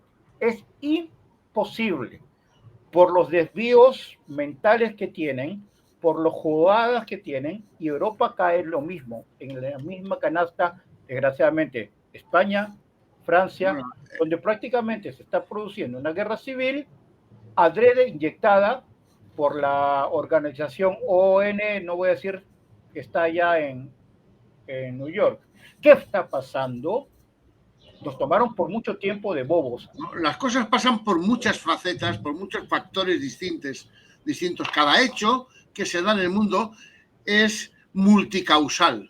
Exacto. Pero yo creo que es desviarnos de la realidad el buscar un único culpable que planifica todos los males del mundo. No, son varios. Es un ser omnipotente que tiene. No, claro, pero yo creo que es una visión muy simplista. Cada país tiene sus problemas y la interactuación de un país es la interactuación de unos problemas los problemas de un país con los problemas del otro. Sí, pero entonces, comercio, recurrir a una explicación tan simple como que hay un poder supranacional que nos quiere a todos arruinados, pues no es lógica, porque arruinar al mundo significa arruinarte a ti mismo. Bueno, en ese sentido, ¿qué beneficio vas a obtener tú de arruinar a tu país y arruinar al otro? Yo respeto lo que tú dices, pero discrepo. Sí, no, yo no discuto que hayan circunstancias como las que tú dices, pero pero esa explicación de que los males del mundo se debe a un poder hegemónico macronacional, supranacional, que tiene muchísimo poder y los quiere a todos arruinados, es pues que tú sabes que la historia se repite, lamentablemente. Quien no conoce su pasado tiende a repetir la historia. Y se está repitiendo la historia y esto no es nuevo. Ahora, globalizar era lo ideal. Que se haya un libre comercio, que se transite la mercancía. Es que México es el ejemplo de ello. A ver, la primera globalización del mundo, económicamente hablando, se dio entre Asia y Europa a través de México. Sí. Pero estamos hablando las mismas Filipinas estaban administradas desde México. México fue conquistado por nativos taxaltecas. Ok. El tema, si nosotros México vamos a ver, Filipinas. Mira, tendríamos que ir a la época de Huxley y de los anglosajones. ¿Por qué hicieron lo que hicieron? Porque no lo hicieron por gusto. Pero a ver, los anglosajones comían las migajas que se nos caían a los hispanos de la mesa. Ellos se dedicaban a lo que despreciábamos, al tráfico de esclavos y a la piratería. Sí, pero ¿qué pasa? Lamentablemente ellos tienen las fichas, imprimen dinero que tú necesitas, ok. Ahí es donde quiero llegar. La impresión de dinero en base a nada. Si Perú comercia con México con dólares, el que está saliendo beneficiado es Estados Unidos. ¿Yo qué haría? Yo comercio con México o con España. Con una moneda común. Con una moneda común basada en algo específico, oro o lo que sea, o trocando. El oro que se llaman las empresas canadienses y estadounidenses. Ahora, ¿qué está pasando? Ese oro podría valer para financiar. En la realidad, hoy en día, es lamentablemente a lo que nos están conduciendo a la fuerza, y muchos sin saber, al CBDC, que es el dinero de los bancos de reserva digital, donde van a tener ellos total pleitesía sobre lo que tú tienes y en qué lo vas a usar. Y esto es bastante serio, Ahora, ¿cómo podemos hacer caer todo esto? simplemente No te va a hacer uniéndonos. caer, las cosas caen por sí mismas. Tú no tienes que derribar ningún muro. No, Los claro, lógico. los derriban las circunstancias. ¿Cuándo va a pasar eso? Tiempo. Yo sé que va a pasar. Yo estoy de acuerdo contigo. ¿Cuándo va a pasar? Va a pasar un momento dado cuando la gente, en verdad, que ya no tiene que comer, porque los niveles de pobreza son tremendísimos, no solamente en Hispanoamérica, en África. Y la gente, un momento dado, va a decir, no más. Ya, pero Hispanoamérica son absurdos. Que Hispanoamérica sea pobre como las ratas, eso es absurdo, no tiene explicación. Mira, es tan absurdo como yo que te puedo decir que en Uganda, hace 1 año y medio, 2 años, se descubrió el yacimiento de oro más grande que existe, no sé cuántos trillones de dólares, en Uganda. ¿Y qué les sirve? Casi la noticia nadie la supo.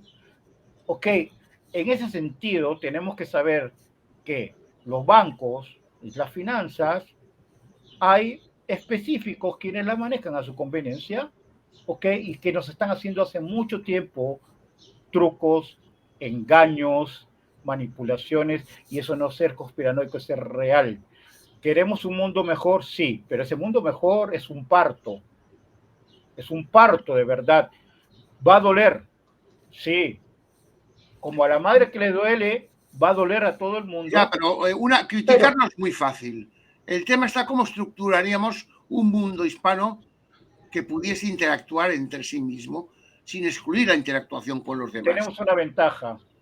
Tenemos una ventaja de que los lazos que tenemos como hispanoamericanos, por las costumbres, por nuestra idiosincrasia, manera de ser, y acá no entra, vuelvo a repetir, el tema de la religión bajo mi punto de vista, sino por el tema de subjetivo, tenemos mucha más afinidad entre nosotros que otros pueblos, porque te voy a decir, si tenemos 22 fronteras.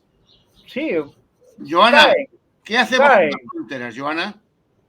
Mira, es que yo hoy por hoy lo que veo es que lo que vemos en el mundo, lo que está prevaleciendo es la diferencia, hoy ser de centro o ser moderado no está de moda. Tú tienes que estar en los extremos para ganar elecciones. Yo soy de extremo centro. De extremo centro, esa me parece una buena opción. Pero sí te puedo, por ejemplo, hoy decir, hoy la misma Hispanoamérica está muy dividida.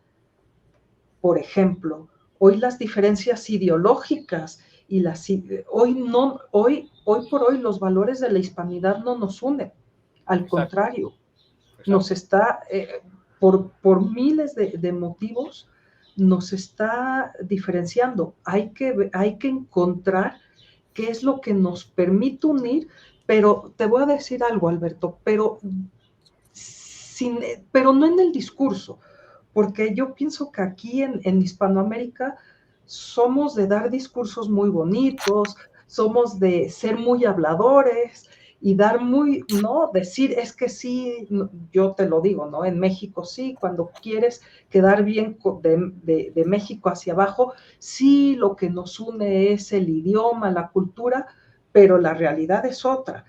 Y también, Alberto, hay que pensar que muchos, si lo que nos va a unir es el comercio, que eso lo trató de hacer Estados Unidos en su momento, los países hispanos en comercio producimos más o menos lo mismo. Entonces, hay una rivalidad por los productos, por los mercados, por la competencia, y hablamos mucho de Estados Unidos, pero hay hoy otro elemento llamado China. Por ejemplo, que los países del sur le exportan a China y más materias primas, etcétera. Entonces sí hay que ver cómo podemos compaginar esto y que yo no sea rival de Chile o de Brasil o lo que sea para competir por ese mercado. Mi principio, que es un principio liberal, es que de la competencia surge la excelencia. Así es. Entonces, antes teníamos un mercado único, que era o le vendes a Estados Unidos o no vendes. Ahora puedes elegir China, Estados Unidos, Europa. Mira, si todos vivieran en buena vecindad, con valores, honestidad, no habría ningún problema. Hispanoamérica se uniría con pensamiento y con acción y podría comerciar con el BRICS. Pero para ello, ¿qué necesitamos? Claro. Yo creo que necesitamos unos principios jurídicos comunes. No, No, tener te un voy a Estado decir de que derecho. necesitamos creérnosla. ¿Qué quiere decir? No apuesto Que por lo que ha dicho somos Joana. capaces. Creernos que somos capaces de hacerlo. Ya, Te voy pero a ¿qué es lo decir, que hay que hacer? Te lo acaba de decir Joana. conciencia. Un Estado de derecho. Un Estado de derecho que se respete la Es muy ley. ambiguo. Nosotros Ok. no somos un Estado de derecho. Cualquiera se convierte en dictadorcillo. Es que no hay ningún país que tiene un Estado de Derecho hoy en día. No existe la democracia en ninguna parte. Ya sea Hay en más México y menos o democracia. Bueno, pero hay países que se respetan la ley más que otros. Mira. A ver, tú vas a un país hispanoamericano, Sí. Tienes un juicio y si tú pagas más, lo más fácil es que ganes tú el juicio. ¿Vale? Claro. Tú en Europa vas a un juez y le dices, oye, que te doy dinero y el juez te mete en la cárcel. Esa es la diferencia entre un Estado de Derecho de mayor nivel a un Estado de Derecho de menor nivel. Pero tú no me vas a decir que también en España pasa, de que le puedes pasar la marmaja y también... No, esto que es generalizado en Hispanoamérica, en España es lo extraño. Lo normal es que te metieran en la cárcel. Pero y además, te invito a que vengas a España e intentes sobornar a un policía. Yo nunca he hecho eso. Pero te invito a que lo hagas. Eso normalmente en Sudamérica es lo normal. Pero yo te voy a decir, tiene que ver con la idiosincrasia y con la educación también. ¿Por qué yo nunca lo haría? Porque nunca lo he hecho. Tampoco. Entonces no hay necesidad, ni mucho menos porque no es moral tampoco. No, a ver, lo que pasa es que lo que no puedes decir es que no existe Estado de Derecho. Hay más Estado de Derecho o menos Estado de Derecho. Sí. El Estado hay países más demócratas que hay países que son menos demócratas. Mira, las cosas no son ni blancas ni negras, Isaac. Sí, pero mira, está bien, te entiendo, pero ¿por qué a lo que yo voy? En un Estado de derecho de verdad, donde el pueblo, en un cabildo abierto, que bueno fuera, eligiese tal candidato, pero si tal candidato no cumple, afuera. ¿Por qué? Porque ellos mandan sobre nosotros. Si ellos mandan sobre nosotros, están ejerciendo una tiranía. ¿Dónde está la democracia? Solamente existe dos. Pero para eso necesitaríamos un sistema judicial común, supranacional, que esté por encima de las naciones. No tanto supranacional, pero yo te voy a decir... supranacional, que no dependa del político. No, es que claro, es que te digo, nosotros no tenemos por qué darle la fuerza al político y al sistema que está manejando hoy en día. Y eso no quiere decir...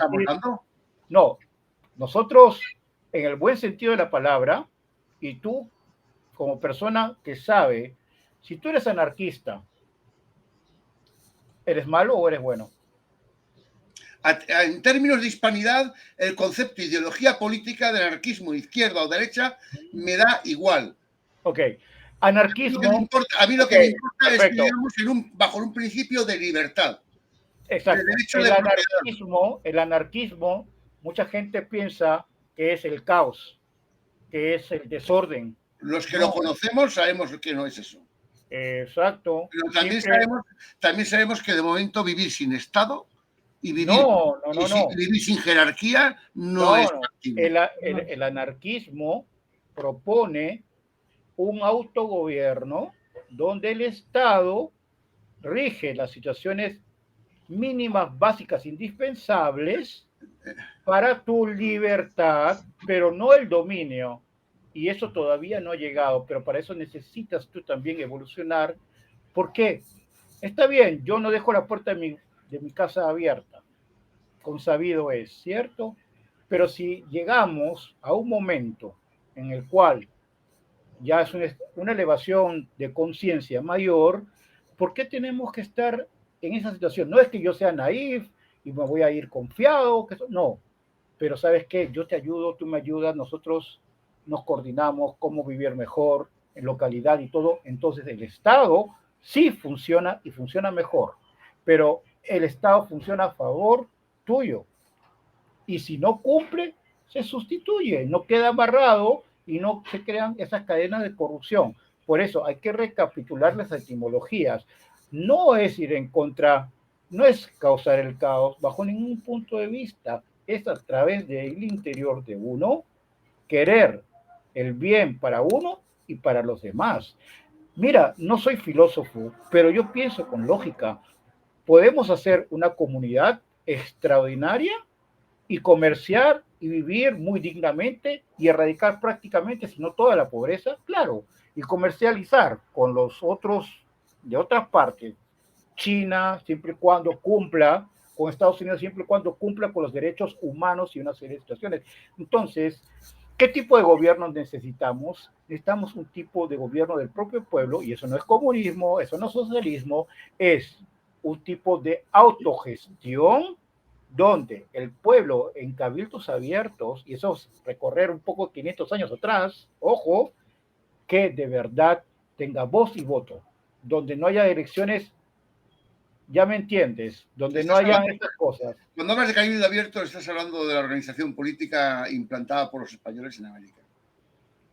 ¿Perdón? Que cuando hablas de cabildo abierto, estás hablando de la organización política implantada por España en América. Sí, para bien.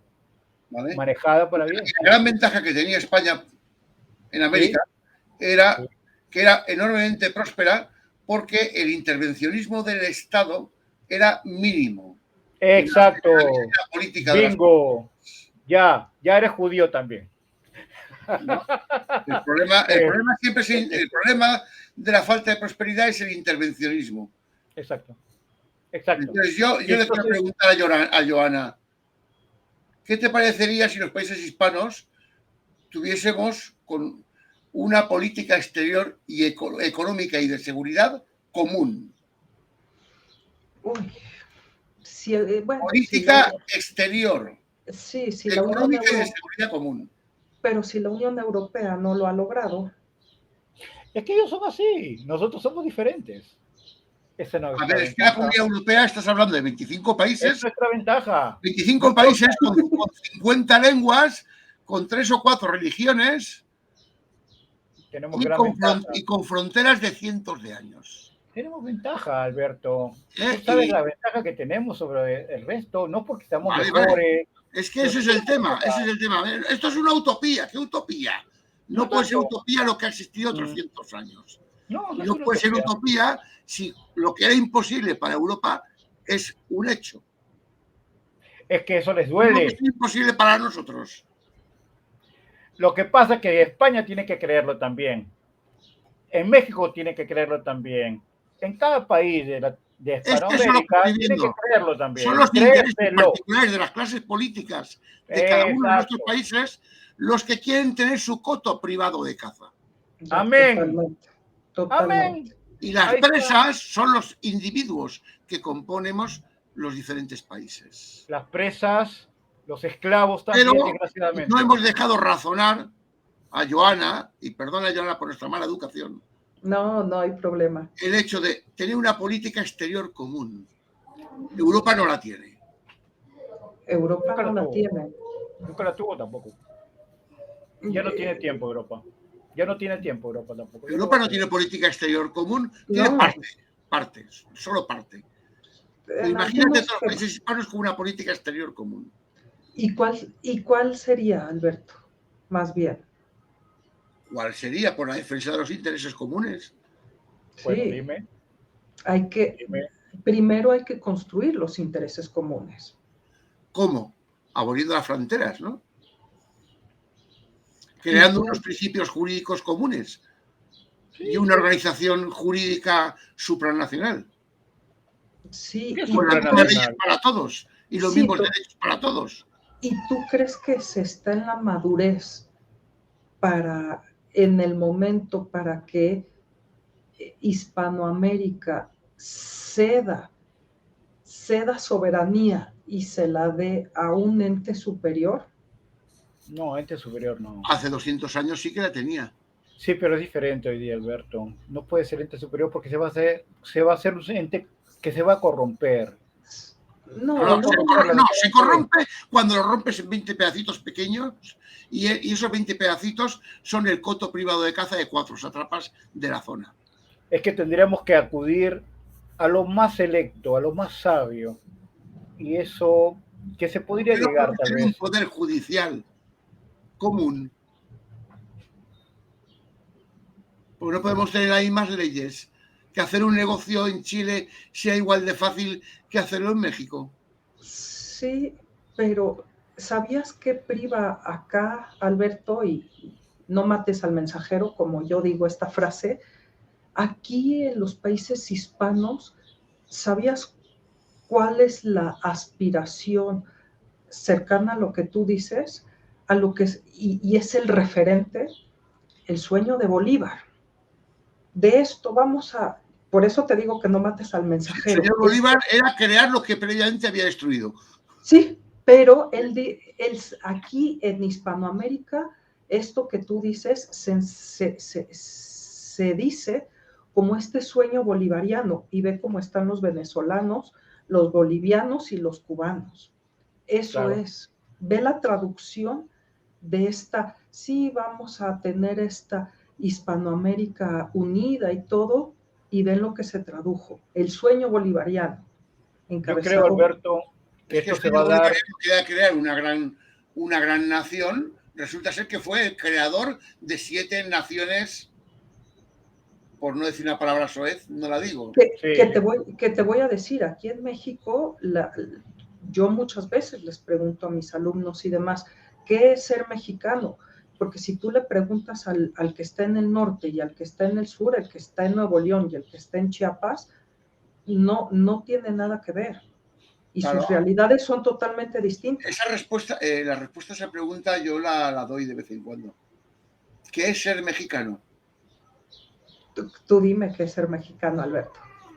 Ser mexicano es ser definido con el nombre, con la definición de un pueblo infame que todos los pueblos de los que ahora son México lucharon aunados junto con los españoles por destruirlo. Así, sí. Un pueblo de tiranos y caníbales que tenían subyugado al resto de pueblos de México. Sí, y pero, llegan unos cerebros, destruyen pero España, destruyen Nueva España, porque lo que es México tenemos que hablar de Nueva España. Nueva España, sí, y pero le dan el nombre al país de la tribu que todos habían luchado por destruirla. Sí, porque era una tribu de despreciables caníbales. Sí, pero esa historia no es la que te cuenta. No, claro. La historia oficial es que los malos del cuento eran los españoles. Claro, por eso durante el periodo español no hubieron casi conflictos sociales ni guerras internas en México. Entonces, fueron 300 años de paz. Además, ni siquiera tener un ejército regular controlando la paz en México. ¿Cómo es posible que sin ejército el país tuviera 300 años de paz? Sí, el problema fue que las guerras civiles en México empiezan con la independencia de México. No, es que México no ha salido de guerras civiles. No, por eso, hasta el día de hoy. Y hasta el día de hoy lo que pasa es que las facciones ya no son Pancho Villa, Zapata, Obregón y Obregón y Huerta. Ahora las diferentes partes son el gobierno central, la mafia del norte, la mafia del sur, la del este y la del oeste. Sí, y el crimen organizado. Mira, lamentablemente México es un país muy hermoso, de muy buena gente, pero que tiene muchos problemas de conflictos internos creados por ellos y por otros también.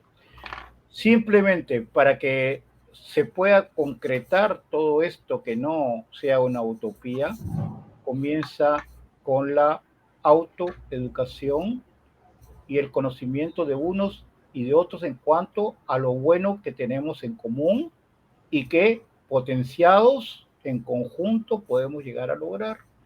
Las historias que se han contado o mal contado, que así como a nosotros nos han dicho de todo como judíos, tú ves, estamos conversando perfectamente en armonía. Eso es una muestra, esa es una muestra que el entendimiento sobre todas las cosas, la buena fe y el querer hacerlo. Entonces, sí es posible, yo lo veo, pero vuelvo y repito, es un proceso de un parto que lamentablemente tú sabes, las buenas cosas a veces a partir de sufrimientos incluso. Yo no digo que quiero que sufra más México, ni España, ni ninguna otra parte del planeta, ¿cierto? Y también no tenía que pasar todo lo que pasó con nuestro pueblo, pero aprendemos y tenemos que ya hacer el examen de todo eso que hemos aprendido y erradicar esos odios, pero eso no quiere decir poner la otra mejilla para que te vengan a golpear, porque en el mismo cristianismo se entiende que poner la otra mejilla es, si te vas a hacer de vuelta esto, fíjate que te vas a llevar con un fiasco. Simplemente tenemos mucho en común, tantas cosas buenas para poder trabajar, que lo pones en la balanza como un matrimonio. No hay un matrimonio perfecto y puedes llevarlo bien por siempre, por siempre. Así que sí que los aztecas, sí que los mexicanos, que yo no sabía que los incas también hacían rituales, que hacían sacrificios. En el colegio te enseñan una cosa muy diferente, porque colegio viene de la palabra con legios, con la ley. Yo me baso mucho en la ley natural y soberanía también, para aprender el tema de etimología de las palabras. Lo que falta es escuela. Lo que falta es escuela y viene desde los hogares, los padres y va creciendo. Hoy en día estamos en una época tremendamente complicada y saliendo de Hispanoamérica, el mundo entero está convulsionado por distopías. Todo eso que no parecía posible, lo están haciendo por una ventana de Overton, por esto o aquello, y van creando, y al final, ¿por qué está pasando esto? No por mí, no por ti, no por Joana, no por ninguno de nosotros, o personas que pensamos como nosotros, no, por otros que manejan el dinero, el poder, o el poder y después el dinero, porque el dinero lo son los políticos, pero aquellos que están por arriba, que manejan el poder, y justamente primero tenemos que comenzar, yo pienso, el limpiar por allá y ordenarnos y entrar en reflexión. ¿Que podemos vivir unidos tranquilamente? Seguro que sí, seguro que sí. Seríamos de los pocos países que son plenamente autosuficientes. Como parte del hemisferio, vamos a decir, tenemos las mejores posibilidades. Eso no quita que tal vez los otros un momento dado lleguen, pero geopolíticamente hablando, incluyendo por más que tengamos un mar que nos separe, estamos en una opción mejor, incondicionalmente mejor que la de otros. Entonces, depende de nosotros, depende solamente de nosotros y poner a las castas políticas bien en claro que ellos no son los que mandan. Eso es para cerrar, porque si logramos cambiar, que yo creo que podemos, pero con suficiente autonomía, decirlo bien claro, las cosas comienzan a cambiar. Concluyo que lo que quiere decir Isaac es que somos víctimas de un exceso de poder que le otorgamos a nuestros gobernantes. Exactamente. ¿Tú opinas eso, Joana? ¿Le damos demasiado poder a nuestros gobernantes? Le damos... Un exceso. Yo creo que más que nosotros, ellos se los han dado y yo creo que somos los ciudadanos los que no hemos sabido acotarles el poder. Limitarles el poder. Sí, claro. Por apatía, por ignorancia, por muchas cosas. Por muchas cosas, entonces yo creo que si nosotros podemos exigirles más, hablamos claro, etcétera, yo creo que estos políticos se deben a nosotros, ¿no? Entonces, y sobre todo que siga habiendo un verdadero división de poderes, ¿no? Que es lo que ahorita, por ejemplo, ¿no? Está pasando en Israel, que un poder quiere controlar, y creo que es lo que está pasando en el mundo, pero Exacto. creo que los ciudadanos sí tenemos que, pues, empoderarnos y, y, y sí exigir más eh, y ser conscientes de nuestro poder. Exigir que. Una rendición de cuentas. Libertad, ¿no? No hay que exigirles libertad. Por supuesto, sí, claro, totalmente. Es que cada una de nuestras acciones en la vida está regulada por lo que le ha salido, le ha dado la gana, lo que arbitrariamente ha decidido un político. Falta respeto, no nos respetan, no nos han respetado, han hecho una vez que han subido, se han empoderado, se han subido ahí y no han dejado.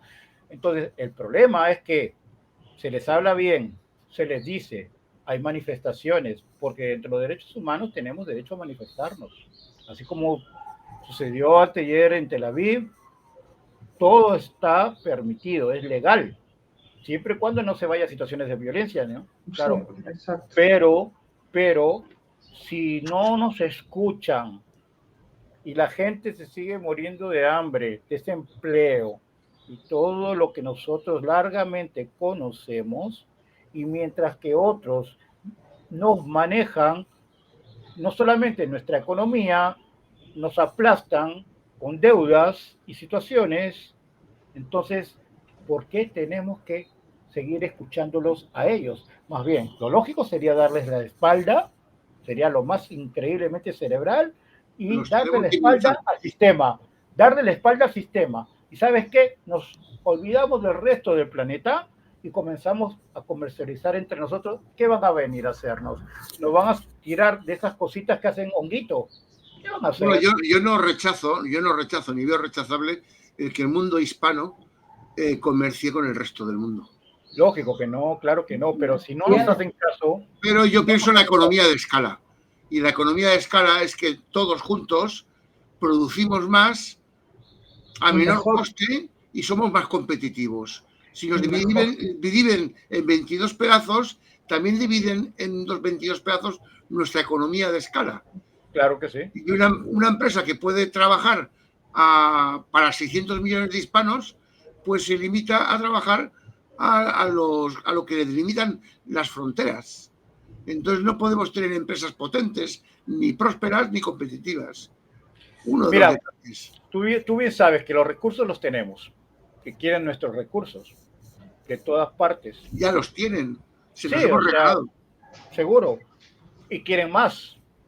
Y se han puesto en posiciones estratégicas también, y siguen, pero ¿por qué?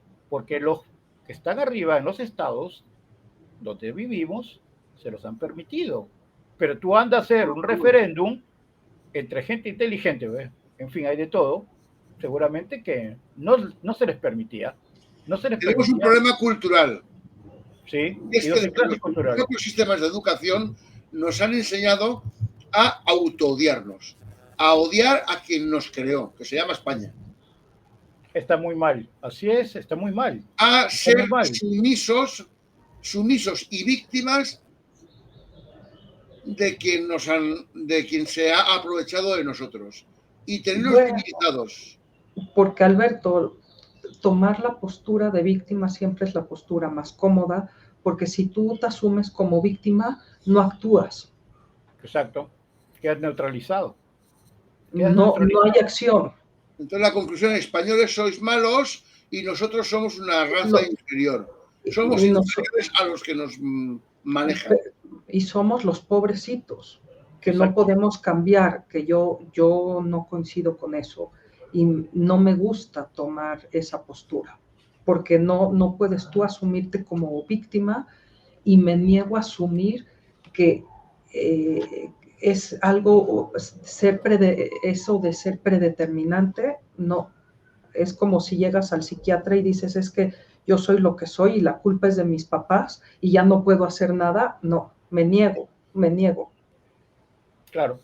Es una manera de rendirse o de no querer luchar por ti mismo. Sí, así es, y es una postura cómoda esperando que alguien te salve, y no. Exacto. No va a venir discúlpenme, ningún Mesías Ningún a salvarnos Mesías. ahora, no va a venir nadie, Así ni es. tampoco llama por teléfono. Eso es un famoso proverbio en hebreo, lo mitayer, no llama por teléfono. Sí. Nosotros nos tenemos a nosotros mismos y tenemos la cualidad de ser muy afines entre todos nosotros, ¿ok? Bueno, yo creo que podríamos conversar muchísimo, en verdad. Y no sé, ¿qué dirá acá Alberto, que es el anfitrión? Pues yo lo que opino es que vamos a continuarlo, porque aquí tenemos mucho de qué hablar y hemos divagado mucho, y el tema en cuestión ahora es cuando lo estamos tocando, ahora que se nos acaba el tiempo. Pero lo que respondo es que continuaremos. Seguro. Entonces aprovecho para despedirnos de nuestra audiencia y hasta pronto, que volvemos pronto, ¿eh? La semana que viene tenemos otra. Bueno, bienvenido sea. Adiós a todos, ¿eh? Un placer. Hasta luego. Gracias, Joana. Alberto, gracias. Hasta luego. Un gusto.